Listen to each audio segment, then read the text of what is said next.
Well, I'm sitting in Port Huron in the parking lot of CBP office here, and check out that SUV there. That's a very dangerous vehicle. State police. So basically, this is day 2 of my trip from Ontario to Alberta, and it's a total screw up. You know, like the beginning of a trip sometimes takes a long time, especially, I mean, not takes a long time, but I mean, you cannot do too many miles. First of all, I have to find fuel, right? So I lost some time there, because in Canada it was $1.30 per liter. So multiply that by 3.78, and that's our price per gallon. But I do get 13% of that back as a refund, because that's sales tax included, and our fuel tax is pretty high, so that's going to contribute you know, towards my IFTA, because I did a lot of miles in Ontario. I went to Timmins, that's like 450 miles, came back, so I needed to buy fuel anyway, otherwise I would lose my pants, you know, because of the fuel tax. So, but anyway, so I'm taking these machines. See, in the mirror I have 2 Skyjacks, about 44,000 pounds, brand new from the factory, going to Alberta, right? And I didn't want to go through Canada because roads are bad, fuel is expensive, and it's cold. So I want to go through Chicago, and I called a customs broker I used before, because, you know, the shipper, they don't care about this, right? It's my own choice. And I said, yeah, I'll pay for the bond, because normally that's what you need, right? You need a bond, it's like 30 bucks. And I called the broker that I dealt with before, and she says, oh, don't worry about it, you don't need a bond, you just need to pick up that in-transit manifest, like a form, fill it out by hand, and just have it stamped at the port of entry, exit, you know, like. And I used it before, and I know it worked. So I parked my truck at the duty-free on the Canadian side, and there's no easy way to get to the customs building, because the Canadian customs building was designed to handle people coming from US. So you park your truck, and then they look at you kind of funny, you know. I said, where can I park? You know, you have to walk through all lanes of traffic there. You know, it's not good.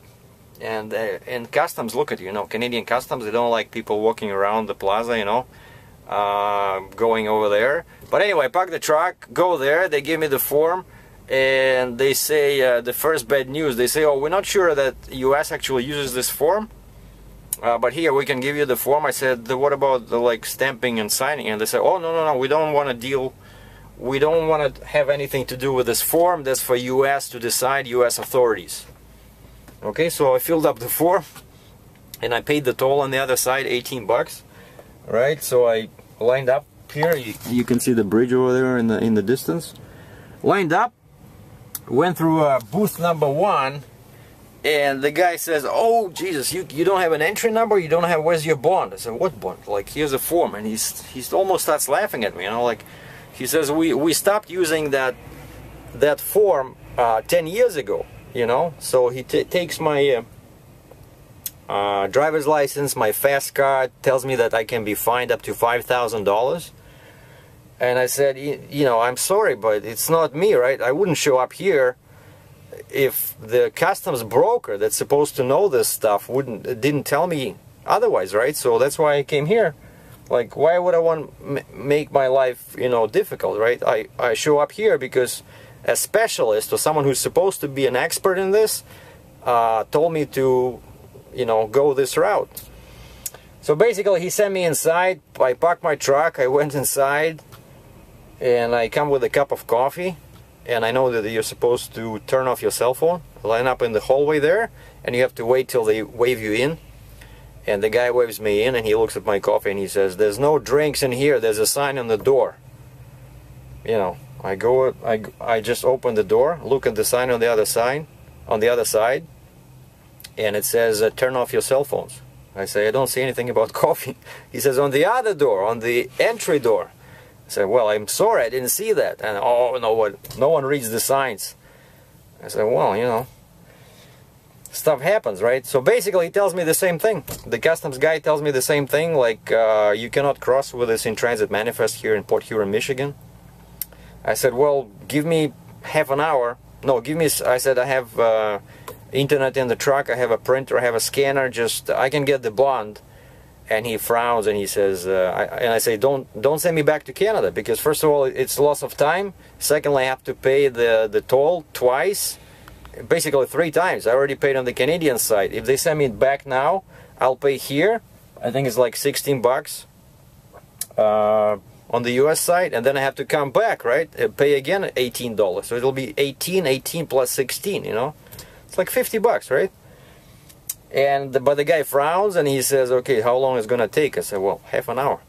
Okay, so I call these ABP, I call this Advanced Processing Center. And they say, we don't know what they're talking about. We use these forms all the time. Well, I say, well, evidently they don't work in Port Huron, Michigan, so get me a bond. So, you know, now I'm waiting for their email, because you see that it helps to be prepared. So because I'm already on the US side, so I'm using my jetpack from Verizon, right? I have a printer here, right? And I have my scanner, Canon scanner. Let me show you guys. Here it is, a very nice scanner. Canon, what is this? LIDE 200. Oh, someone's calling. Hold on. That was the customs broker, and I asked them to call me before they email the stuff. So she says she's gonna email me the electronic manifest, or ACE, the one you need to cross into US. That's kind of like an entry number. And look at my screen, I don't see anything yet, because I'm online, right? Okay, the connection is there. So I need an ACE and I need the bond, and then I have to print them out, and like, uh-oh.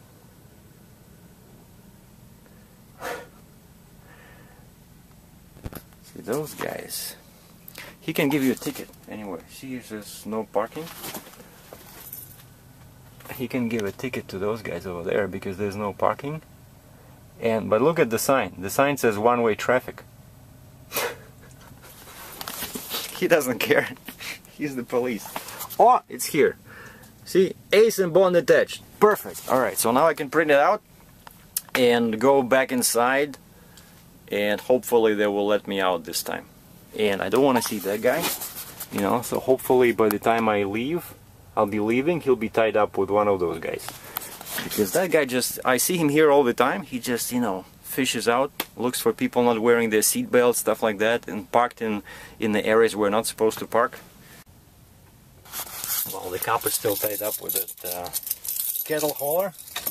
And I just came back from the customs building, showed them my bond and my ACE manifest. I'm good to go. So I'm entering US and heading to North Portal, North Dakota. That's where I'm gonna leave US and go into Saskatchewan. So this was day 2, a bit stressful, of my trip from Ontario to Alberta. Thanks for watching.